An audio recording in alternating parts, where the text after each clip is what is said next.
ایک سال میں نے کہا صرف 4 حلقے کھول دو، 4 حلقے کھول دو. اس وقت جو نیشنل اسمبلی کی تقریباً 140 پٹیشنز تھیں جو کوشچن کر رہی تھیں، اور پروونشل اسمبلی کی ٹوٹل ملا کے 400 سے اوپر تھی.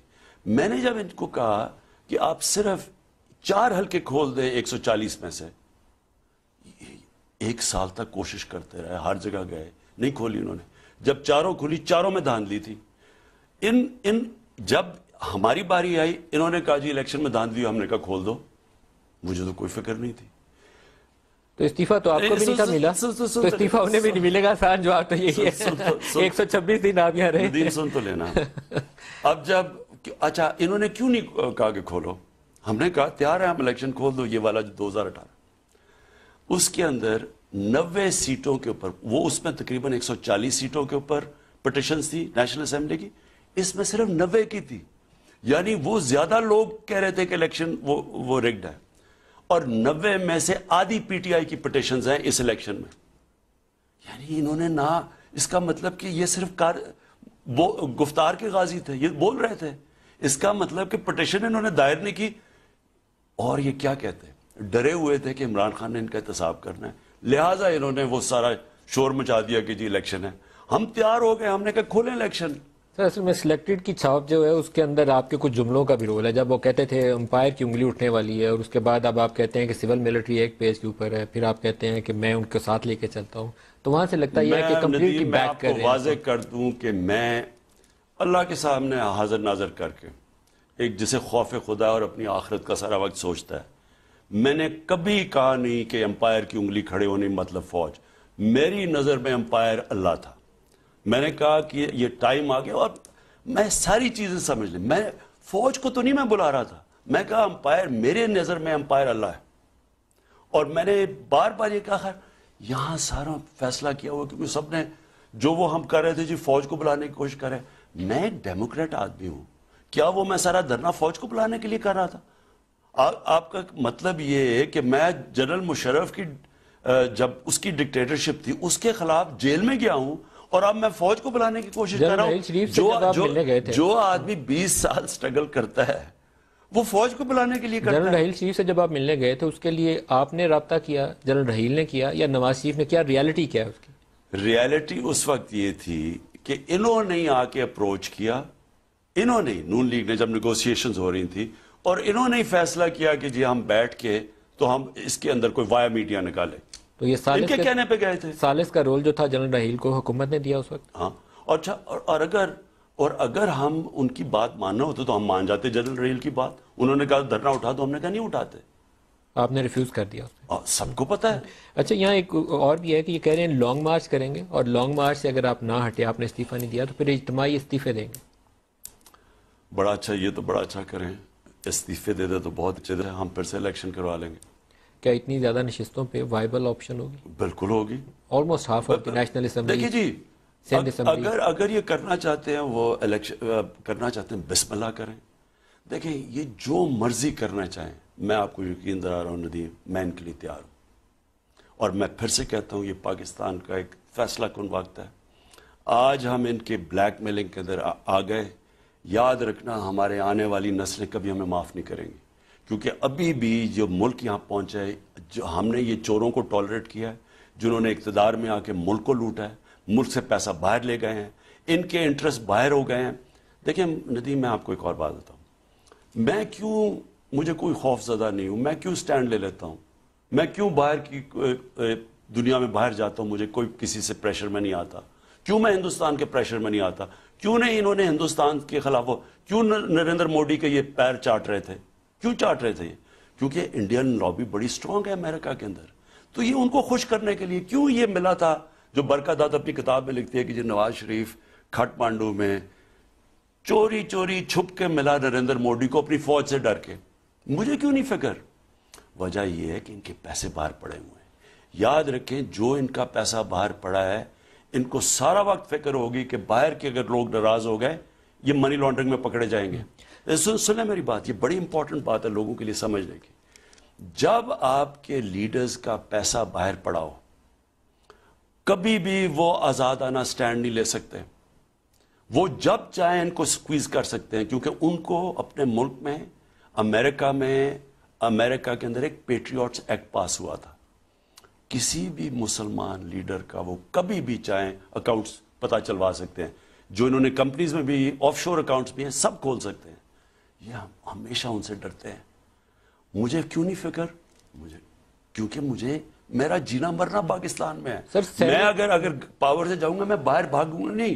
یہ جب پاور سے جاتے ہیں باہر بھاگ جاتے ہیں اور بادشاہ کی زندگی رہنا شروع کر دیتے ہیں. سینٹ انتخابات 2021 یہ شاید ایک بہت بڑی کٹ آف ڈیٹ ہے جو اپوزیشن کو بھی نظر آ رہی ہے, آپ کی حکومت کے بھی سامنے ہوگی. ان کو لگتا یہ ہے کہ سینٹ میں اگر آپ کی جماعت کو اکثریت مل جائے تو پھر سنبھالنا میچ شاید برابر کرنا رہے, آپ کا پلڑا بھاری ہو جائے. اس سے پہلے وہ آپ کے ساتھ دو ہاتھ کرنا چاہیں گے. دیکھیں ندیم, اس سے پہلے بھی کچھ نہیں کر سکتے. سینٹ کے الیکشن کے بعد صرف فائدہ ہمیں یہ ہوگا کہ ہمیں جو قانون سازی ہے وہ آسان ہو جائے گی. اب تک ہمیں مشکل یہ ہے کہ ہماری قانون سازی اتنی مشکل ہوئی ہے, جو ریفارم کرنا چاہتے ہیں وہ جا کے پھنس جاتی ہے. سینٹ میں ان کی اکثریت ہے, ہم وہ کر نہیں سکتے. بڑی مشکلوں سے یہ پارلیمنٹ, دیکھیں جو ڈیموکریسی ہے نا, پلیز ایک یہ میں اپنی قوم کو بھی بتانا چاہتا ہوں, جو ڈیموکریسی ہے, ڈیموکریسی چلتی تب ہے جب ایک اپوزیشن ہوتی ہے جو عوام کے مفادات کی حفاظت کر کے گورنمنٹ کے اوپر چیک اور بیلنس ہوتی ہے. اس طرح چلتی ہے. اپوزیشن کا رول یہ ہوتا ہے کہ وہ گورنمنٹ کو کوئی ایسی چیز نہیں کرنے دیتی جو عوام کے مفادات کے خلاف ہو, تو وہ گورنمنٹ کو چیک پہ رکھتی ہے. جب ایک اپوزیشن کے اندر وہ لوگ آ جائیں جن کا صرف اور صرف مقصد یہ ہو اپنی چوری, جو انہوں نے اتنی 30 سال میں پیسہ لوٹا ہوا ہے, ان کو صرف یہ ہو کہ ہم نے اپنا پیسہ بچانا ہے, وہ ڈیموکریسی نہیں چلتی. پھر یہ ہر جگہ بلیک میل کرنے شروع ہو جاتے ہیں اپنے پیسے بچانے کے لیے. پھر وہ بن جاتا ہے گورنمنٹ کو بلیک میل کرنا. اب ایسے قانون ہم نے لیگل ریفارمز کی ہوئی ہیں تاکہ لوگوں کے لیے عدالتوں میں آسان ہو, جلدی کیسز حل ہو. وہ پھنسی ہوئی 1.5 سال پھنسی ہوئی ہے. ہمارا یہ جو چیپ ہاؤسنگ کے لیے, غریبوں کے لیے گھر بنانے کے لیے ہمارا جو پروگرام ہے وہ کیوں پھنسا ہوا ہے؟ ایک عدالت نے فورکلوجر لا ہے, یعنی جب تک آپ کو اگر بینک پیسے دیں گے ہی نہیں, جب ان کو یہ پتا چلے کہ جناب اگر کوئی ہم اس کو پیسے دیتے ہیں گھر بنانے کے لیے, اگر وہ پیسے واپس نہیں کرتا تو وہ ہم کچھ کر نہیں سکتے, تو بینک نہیں دیں گے پیسے. پاکستان میں دنیا میں سب سے کم پیسہ دیا جاتا ہے, جس کی وجہ سے ہمارا پھنسا ہوا ہے. اب ہم وہ عدالت میں پھنسا ہوا ہے, ہم اسمبلی میں نہیں لے جا سکتے کیونکہ ہمیں پتا ہے وہ سینٹ میں جا کے پھنس جانا ہے. وزیر اعظم صاحب, یہ گفتگو جاری رہے گی, ایک چھوٹا سا وقفہ لے لیں گے, ہمارے ساتھ رہیے گا.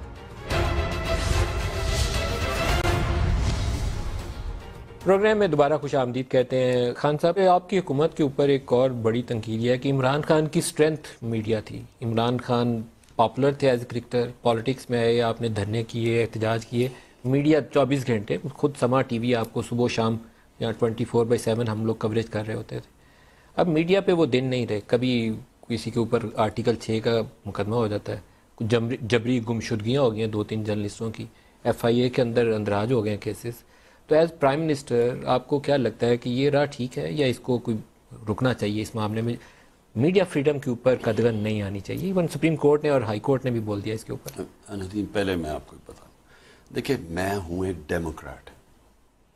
کبھی بھی پاکستان میں اس طرح کی گورنمنٹ نہیں آئی. نہ ہم ٹیلی فون کرتے ہیں سپریم کورٹ کے جج کو یا ججز کو کہ جی یہ فیصلہ دے دو, جو آپ کو پتا ہے کہ جسٹس کیوم کو ٹیلی فون گیا ہے, وہ تو ریکارڈنگ ہے کہ 3 سال نہیں جی 5 سال کی قید کر دو بے نظیر و نواز کو, یا وہ سیف الرحمان ٹیلی فون کر رہے ہیں جسٹس کیوم کو, یا سپریم کورٹ کو ڈنڈے سے حملے کر رہے ہیں اور پھر بریف کیس چلا رہے ہیں.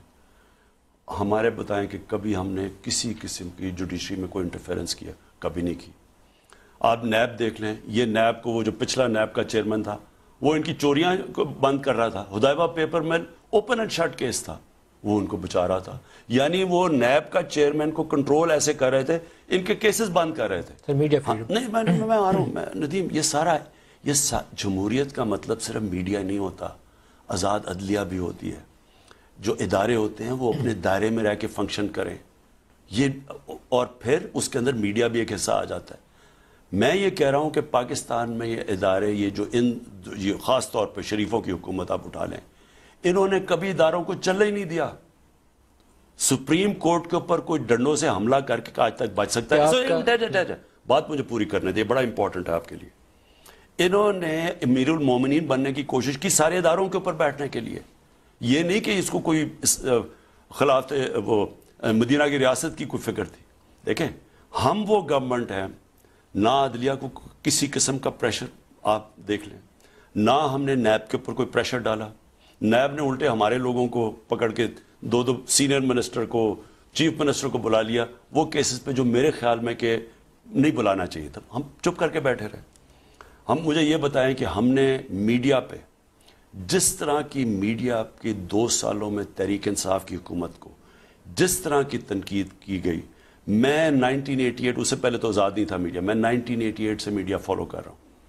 میں اب تو بڑا آسان ہے. اب تو ہمارے پاس اس وقت آئی ٹی، آپ بیٹھے سارے وہ میڈیا کا ریکارڈ اٹھا کے دیکھیں، کمپیوٹر پہ لے آئیں، آپ کوئی گورنمنٹ کو بتا دیں کہ اتنی تنقید ہوئی جو ہمیں 2 سال میں ہوئی ہے. جرنلسٹوں پہ آرٹیکل 6 اور FIA کی تحقیقات اور جبری گمشدگی، آپ ان کو مذمت کرتے ہیں؟ ندیم، میں پہلے جبری گمشدگی is something not acceptable in a democratic culture. پہلے بات سن لیں. سب سے پہلے تو فیکٹس اپنے صحیح کر دیں. کبھی کسی حکومت کو 2 سال میں اس طرح کی تنقید نہیں ہوئی جو ہمیں ہوئی ہے. اس کے اندر 2 قسم کی تنقید تھی. ایک تو تنقید تھی، ٹھیک ہے جی، مشکل حالات میں تھے. جب مشکل حالات میں تو تنقید ہونی ہے. جب آپ کی اکانومی بیٹھی ہوئی ہے تو جو بھی آپ نے کرنا ہے، حالات تو مشکل، لوگوں کے مشکل تھے. لیکن جو پروپیگنڈا ہمارے اگینسٹ کیا گیا، جو فیک نیوز کے اوپر ہمیں نقصان پہنچایا گیا، یہ کبھی کسی حکومت کو نہیں ہوئی. اور میں جانتا ہوں کہ نجم سیٹھی کو جو نواز شریف نے 1998 میں جو مار پڑوائی اس نے اس کو تنقید کے اوپر، جس طرح انہوں نے حرکتیں کی، کبھی کوئی ہمیں بتائے ہم نے کوئی ایسی حرکت نہیں کی. اب ایک اور میں چیز کہنا چاہتا ہوں. دیکھیں، آپ جب میڈیا کو ایک ہی رنگ میں لے لیتے ہیں تو یہ ہو گیا. جب ہم پولیٹیشینز ہیں جی، پولیٹیشن میں اچھے برے پولیٹیشینز ہیں، ذہین اور 2 نمبر جبری گمشدگی اور آرٹیکل 6 تو پھر بھی نہیں بنتا. نہیں، میں پہلے مجھے نہیں پتا یہ آرٹیکل 6 کی، لیکن میں پہلے جبری گمشدگی بھی ہے. پہلے میں یہ کلیئر کرنا چاہتا ہوں کہ آپ اچھے جرنلسٹ کی توہین کرتے ہیں جب آپ سب کو اکٹھا کر دیتے ہیں. لیکن as prime minister I would really appreciate کہ اگر آپ یہ کنڈیم کریں کہ جبری گمشدگی نہیں ہونی چاہیے. پہلے ندیم مجھے یہ واضح آپ کرنے دیں، یہ ایک بہت بڑا آپ نقصان پہنچا رہے ہیں پاکستان کے میڈیا کو. جب آپ سارے میڈیا کو ایک ہی کٹہرے میں کھڑا کر دیتے ہیں، اس میں اچھے برے کی تمیز ختم ہو جاتی ہے. کئی میڈیا ہاؤسز کا بڑا زبردست رول رہا ہے، کئی میڈیا ہاؤسز کا اچھا رول نہیں رہا. انہوں نے اس ملک کے مجرموں کی تحفظ کے اندر کوئی کسر نہیں چھوڑی تھی. جو لوگ اس ملک کو نقصان پہنچا رہے تھے ان کو انہوں نے سپورٹ کیا. تو آپ ایک ہی ساروں کو کر دیں گے میڈیا ہاؤسز کو. اسی طرح کئی جرنلسٹ نے بڑی زبردست اس سارے مشکل وقت کے اندر انہوں نے ملک کی قوم کے مفادات کی حفاظت کی ہے. ان کو ادھر ہی کھڑا کر دیں گے جنہوں نے پیسے لے کے اپنے ضمیر بیچے ہیں. لا آف دی لینڈ کے مطابق تو ہو سکتا ہے، جبری گمشدگی پھر بھی نہیں ہو سکتی. کیا جبری، کیا بات کر رہے ہیں آپ؟ سر ابھی متی اللہ تھا، 1-2 اور جرنلسٹ ہوئے آرٹیکل 6. میں آپ کو یقین دلا رہا ہوں کہ نام ہم نے کسی صورت، نام ہمارا، میری گورنمنٹ کا کوئی ہاتھ تھا متی اللہ میں. جو بھی ہوا ہمارا کوئی اس کے اندر ہاتھ نہیں تھا. اور کوئی بھی ایسی چیز میری گورنمنٹ کر ہی نہیں سکتی. ہم نے دیکھیں، اگر ہم نے یہ سارا برداشت کر رہے ہیں تنقید، ہم چاہ کے کسی جرنلسٹ کو اٹھا کے مجھے بتاؤ، مجھے متی اللہ جان کو ہمیں کیا فائدہ؟ نقصان ہی نقصان کا. بیڈ نہیں ملتا جرنلسٹ، ہمیں کیا فائدہ اس کو؟ وہ مجھے کون سا کوئی نقصان پہنچا رہا تھا کہ میں اسے اٹھا کے کر دوں یا کسی اور کو ہم کریں. ایک اور جو بڑا سوال ہے وہ آپ نے سپریم کورٹ اور عدلیہ کی آزادی کے اوپر کیا، وہاں قاضی فائز عیسیٰ والا کیس ہے. آپ کی حکومت کی اس کے اوپر کیا پوزیشن ہے؟ دیکھیں جی، ایک سمپل چیز تھی. ایک جو ایسٹ ریکوری یونٹ ہے اس کے اندر ایک چیز آتی ہے، وہ ہم بھیج دیتے ہیں عدلیہ کو کہ عدلیہ خود فیصلہ کر لے اس کے اوپر. دیکھیں، یا تو فیصلہ کر لیں کہ کوئی ہولی کاؤز ہے اس ملک میں. تو میں نے آپ سے شروع میں ہی کہا کہ احتساب تو کراس دا بورڈ ہوتا ہے. اس میں آپ اگر جس وقت امتیاز کرتے ہیں وہ احتساب نہیں رہ جاتا. تو ہمیں ایک چیز آئی، ہم اب ایسٹ ریکوری یونٹ کا مطلب کیا ہے کہ ہم ہر جگہ سے انفارمیشن لے رہے ہیں، جس میں شہباز کی، یہ اب جو شہباز کے سارے کیسز آئے ہیں سامنے، یہ جو ان کے فیک اکاؤنٹس آئے ہیں، یہ سارے اسی میں پکڑے گئے نا کہ ہمیں وہ انفارمیشن آئی تو ہم نے آگے بھیجی. تو اسی طرح یہ انفارمیشن آگے بھیج، لیکن ہم نے تو کچھ نہیں کیا. ہم نے تو عدلیہ کو بھیج دیا کہ آپ فیصلہ کر لیں. آپ کا ایک چیز قابل تعریف لگتی ہے وہ جب آپ بار بار ذکر کرتے ہیں کہ یہاں پر مدینہ کی ریاست والا ماحول ہونا چاہیے. شاید اس میں آپ کو ٹائم لگے گا کامیابی تک پہنچتے، لیکن ابھی ریسنٹلی آپ کے 1-2 بیان میری نظر سے گزرے، چاہوں گا کسی پروگرام میں اس کی وضاحت ہو جائے. کہ اریانیت جو ہے یا فحاشی معاشرے میں جو پھیل رہی ہے، یہ ریپ کے کیسز ہو رہے ہیں، اس کے اوپر آپ چاہتے ہیں کہ کریک ڈاؤن کیا جائے، کیا ذہن میں آپ کے؟ دیکھیں ندیم، پہلے تو یہ ہمارے لوگ ریئلائز نہیں کرتے کہ جس کو جو بھی مغرب کے اندر ہوتا ہے وہ پروگریس نہیں ہے. ماڈرنائزیشن اور ویسٹرنائزیشن ایک چیز نہیں ہے. علامہ اقبال کی جو سب سے بڑی ان کی کوالٹی تھی اور ان کا جو ایک جینیس تھے، انہوں نے 1920s اور 30s میں جو مغرب کے معاشرے کی انڈرسٹینڈنگ کی اور جو اپنے اسلامی معاشرے کی، اور انہوں نے پھر ان کی جو طاقت تھی وہ بھی بیان کی اور ان کی کمزوریاں بھی بیان کی، اور پھر ہمارا بتایا کہ ہم جو شکوہ اور جواب شکوہ میں ہم کیا تھے اور کیا بن گئے ہیں، ہماری بھی کمزوریاں بتائیں. پوائنٹ یہ ہے کہ جب تک ایک معاشرے کے اندر یہ ابیلٹی نہ ہو کہ صحیح معنی میں ایک تجزیہ کیا جائے، ایک انالیسس کیا جائے کہ اس مغرب معاشرے کی کیا طاقت ہے، ہماری کیا، ان کی کمزوری کیا، ہماری کیا. ان کی جو کمزوری ہے، کیونکہ میں وہاں جب شروع میں گیا ایک ٹین ایجر ہوتے ہوئے، تو میں نے بڑے کلوزلی اس معاشرے کو دیکھا. شاید ہی کوئی اس معاشرے کو اتنا بہتر جانتا ہو اس ملک میں جو میں جانتا ہوں. ان کے اندر میں نے اپنی آنکھوں سے ان کا فیملی سسٹم، خاندانی نظام ٹوٹتے دیکھا. وہاں 14 میں 1 طلاق ہوتی تھی جب میں گیا، اور جب 30-40 سال کے بعد 70%، 60% طلاق کی شروع ہو گئی. وہاں جیسی آپ معاشرے میں فحاشی بڑھاتے جائیں گے، آپ کا ڈائریکٹ امپیکٹ پڑے گا فیملی سسٹم کے اوپر.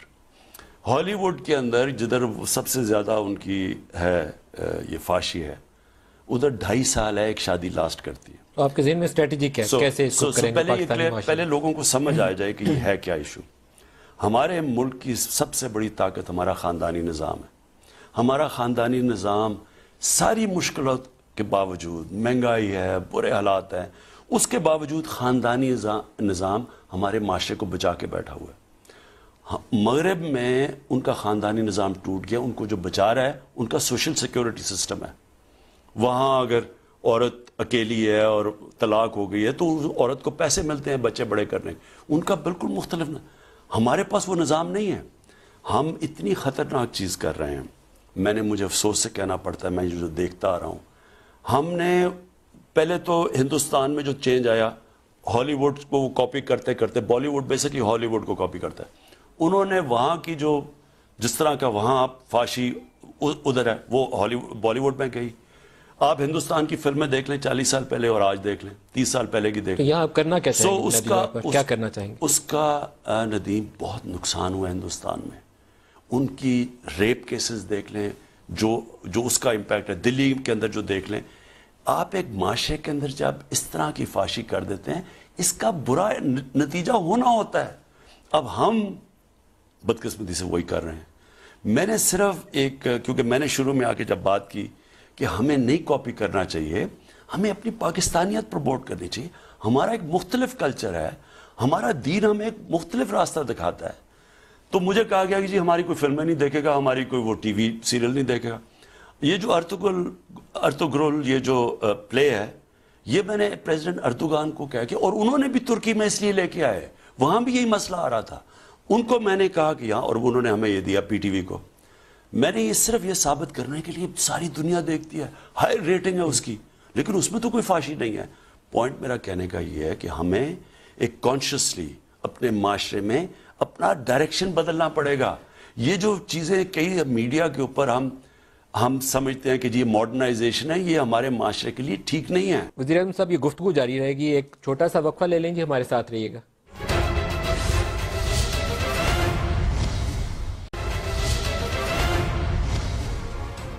پروگرام میں دوبارہ خوش آمدید کہتے ہیں. خان صاحب، ریپ وکٹمز کے اوپر آپ کا ایک ذہن تھا کہ ان کو سزائے موت ہونی چاہیے یا بڑی سخت سزائیں ہونی چاہیے کہ کچھ رکاوٹ پیدا ہو، خوف ہو ان کو سزا کا. کچھ کرنے جا رہے ہیں؟ ہم قانون لے کے آ رہے ہیں. دیکھیں جی، عبرت ناک سزا یہ ہمارے دین کے اندر سزائے موت دینے کی تجویز ہے. عبرت ناک سزائے موت بھی، اور ایک وہ کیمیکل کیسٹریشن، یہ کئی ملکوں میں کی جاتی ہے جو ریپیٹڈ اوفینڈرز ہوتے ہیں. اور جو فرسٹ ڈگری ریپ ہونی چاہیے. دیکھیں جس طرح مرڈر میں first degree, second degree, third degree, manslaughter, اسی طرح ریپ کے اندر بھی دنیا میں ایک ہوتا ہے پہلا وارننگ، پھر ہوتا ہے ریپیٹ آفینڈرز. ان کے اوپر یہ جو، اور میں آپ کو بتاؤں کہ ایک تو ریپ وکٹمز ہیں، دوسرے جو بچوں سے ہو رہا ہے اس وقت، یہ بڑی معاشرے بات نہیں اس کی کرتا. یہ جتنا میں نے آ کے تحقیقات کی ہیں، یہ بہت زیادہ ہے ہمارے معاشرے میں. ماں باپ شرم میں، لوگ بات نہیں کرتے، رپورٹڈ کیسز نہیں ہیں. اس کے اوپر ہمیں بڑا اسٹرکٹ ایکشن، ہم ایک قانون لے کے آ رہے ہیں جس میں عبرتناک ہو، سزا عبرتناک. بچوں سے زیادتی پہ بھی بہت سخت سزائیں دیں. دیکھیں اس کا مطلب آپ نے بچے کی زندگی تباہ کی، ان کے ماں باپ، ان کے اوپر کیا گزرتی ہوگی؟ بچے کی زندگی تباہ ہوگی. جو یہ کرتے ہیں، جس طرح خاتون سے ریپ کیس ہوتا ہے، اس کی خاتون کے اوپر کیا گزرتی ہوگی، اس کے گھر میں، اس کے بچوں پہ یہ جو ہوا ہے. سو یہ بڑے سیریس آفینس ہیں. اور ہمارے معاشرے، مغربی معاشرے میں اتنا امپیکٹ شاید نہ پڑتا ہو. ہمارا تو فیملی سسٹم ہے. ایک منٹ، ہماری ارینج میرجز ہیں. سوچیں کہ اس معاشرے کے اوپر کتنا نقصان. ہمارا تو یہ ملٹیپلائی ہوتا ہے. اس لیے ہم نے اس کے اوپر ایک انشاءاللہ قانون لے کے آ رہے ہیں، بڑا اسٹرکٹ ایکشن لیں گے، عبرتناک سزائیں دیں گے. سر 2 سال آپ کی حکومت کو ہو گئے، 3 باقی ہیں، تو آپ کے ذہن میں پاکستان کے کیا نقشہ، کیا ویژن کیا ہے کہ at the end of your term 5 سال جب پورے کریں تو پاکستان کیسا نظر آئے گا؟ دیکھیں ندیم، سمجھنا ہے کہ ہم کیوں پاکستان ایک آج سے 50 سال پہلے بڑی تیزی سے اوپر جا رہا تھا، اور ہم کیوں کرتے کرتے نیچے آ گئے. اور عام ملک ہیں جن کے پاس ہمارے سے زیادہ دولت ہے. مثلا سنگاپور ہے، اس کی ایکسپورٹس 300 ارب ڈالر سے اوپر ہے، اور ان کا 50 لاکھ آبادی ہے، اور ہمارے ساتھ ہی اوپر گئے وہ. اور ہم 22 کروڑ آبادی کی ایکسپورٹس 25 ارب ڈالر ہے. سو جب تک آپ ایکسپورٹ نہیں کریں گے، آپ کی دولت کیسے بڑھے گی؟ دیکھیں نا، ایک سمپل میں لوگوں کو سمجھاتا ہوں اکانومی سمجھانے کے لیے، کہ ایک گھر ہے، جب تک وہ اس کی آمدنی زیادہ خرچوں سے نہیں ہوگی، وہ گھر آگے تو نہیں بڑھ سکتا. اگر اس کے خرچے زیادہ ہوں گے تو وہ گھر مقروض اور غریب ہوتا جائے گا. پاکستان تب تک ایک امیر ملک نہیں بنے گا جب تک ہمارے ملک میں زیادہ ڈالر آئیں، یعنی ایکسپورٹ زیادہ کریں، اور ہمارے ملک میں جو ملک سے باہر ڈالر جا رہے ہیں وہ کم ہوں. اب اس کے لیے سب سے پہلے تو ہم نے ایکسپورٹس بڑھانی ہے، اور وہ شروع ہو گیا. ہم نے پوری سارا اپنا ٹیرف سٹرکچر، یعنی جو را مٹیریلز کے اوپر ایک پوری اب ایک سارا ایکو سسٹم اب بنا رہے ہیں کہ ہماری ایکسپورٹس بڑھیں. اور اس کے لیے بڑے اور قدم اٹھا رہے ہیں. اسپیشل اکنامک زونز، چائنا سے بات ہو رہی ہے، وہ انڈسٹری یہاں لے کے آئیں جو کہ ایکسپورٹ کرے. جو چائنیز پریزیڈنٹ کا متوقع وزٹ ہے، کیا اس میں توقع کی جا رہی ہے کہ ایک بگر پیکج، سی پیک کا ایک نیکسٹ فیز ہے جس میں شاید بلینز آف ڈالر کی نئی انویسٹمنٹ ہے؟ Is it true? انشاءاللہ وہ تو جب ہوگا میں آپ کو بتاؤں گا. لیکن میں آپ کو صرف بیسکلی بتانا چاہتا ہوں، نمبر 1 ایکسپورٹس بڑھانی. ساری قوم کو لگائیں کہ ہم نے کسی نہ کسی طرح اس ملک میں زیادہ ڈالر لے کے آنا ہے بنسبت کے اس وقت جو زیادہ ڈالر باہر جا رہے ہیں. تب تک یہ اوپر نہیں جا سکتا ملک. اس کے لیے نمبر 1 ایکسپورٹس، نمبر 2 ریمیٹنسز، وہ ہماری بڑھنی شروع ہو گئی. جو ہمارے باہر ورکرز ہیں ان کا ہم پیسہ بینکنگ چینل سے لے کے آئیں. نمبر 3 انویسٹمنٹ ایسی ہو جو پاکستان میں جب پیسہ آئے تو ہم اس انویسٹمنٹ سے اگر ایکسپورٹ کر سکیں. مثلا جو چائنیز نے اپنے ملک میں جب دولت بڑھائی تھی تو انہوں نے اپنی باہر سے انویسٹمنٹ لے کے آئے، اسپیشل اکنامک زونز میں ایکسپورٹ انڈسٹری لگائی جس سے چائنیز سے باہر ایکسپورٹ ہو. جب تک ہماری ملک ایکسپورٹ نہیں شروع کرے گا، جو بدقسمتی سے ہم نے 50 سال سے نہیں کی، تو اور اس کے علاوہ ہم اپنا جو ملک میں جو چیزیں ہم باہر سے منگواتے ہیں، مثلا دالیں باہر سے آ رہی ہیں، مثلا ہم گھی جو ہے وہ پام آئل باہر سے آ رہے ہیں، یہ ساری چیزیں پاکستان میں ہو سکتی ہیں. تو اب ہم اس ملک میں بھی وہ چیزیں، زیتون ہے، اب ہم آپ کو پتہ ہے کہ انڈس کے جو سجے ہاتھ پہ رائٹ بینک پہ جتنا یہ سلیمان رینج ہے، یہ بہترین علاقہ ہے زیتون کا. ہم یہاں اس میں لاسٹ کپل آف منٹس نہیں، میں سمجھا دوں آپ کو، یہ بڑا ضروری ہے. سو سارے ملک کو ہم لگائیں کہ ہم ملک میں زیادہ چیزیں باہر بیچیں تاکہ ہماری ڈالر زیادہ ہیں بنسبت کے اس وقت ہم جو امپورٹ کر رہے ہیں. جو نون لیگ چھوڑ کے گئی تھی 60 ارب ڈالر کی امپورٹس اور 20 ارب ڈالر کی ایکسپورٹس، اور پھر ہمیں کہتے ہیں کہ جی ہم بڑا اچھا ملک چھوڑ کے گئے تھے.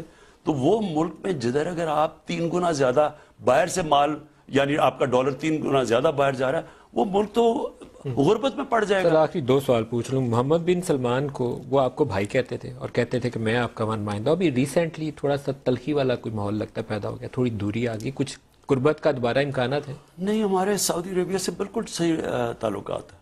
کوئی بڑا ہائی پروفائل وزٹ ابھی تو نہیں، لیکن آپ یقین کریں کہ دیکھیں سعودی عربیہ سے ہمارے کبھی تعلقات خراب ہو ہی نہیں سکتے، کیونکہ ہمارا بڑا ایک تاریخ ہے ہماری اچھے تعلقات کی. تو دلوں میں ابھی بھی اتنی قربت ہے جتنی پہلے تھی؟ جی بالکل، ہماری بڑی میں سوچ بھی رہا ہوں جانے کا. خیر ابھی تو کرونا بیچ میں آ گیا تو کوئی ٹرپ نہیں لگی، لیکن انشاءاللہ میرا آگے پلان بھی ہے. لاسٹ کوسچن، نواز شریف کے اوپر آپ کا بہت فوکس رہا ہے انٹرویو میں بھی اور سیاست میں بھی، تو نواز شریف کو پاکستان واپس لانے کے لیے بھی کوئی تدبیر کر رہے ہیں؟ بالکل، ہم نے فوری طور پہ پلان بنا لیا ہے.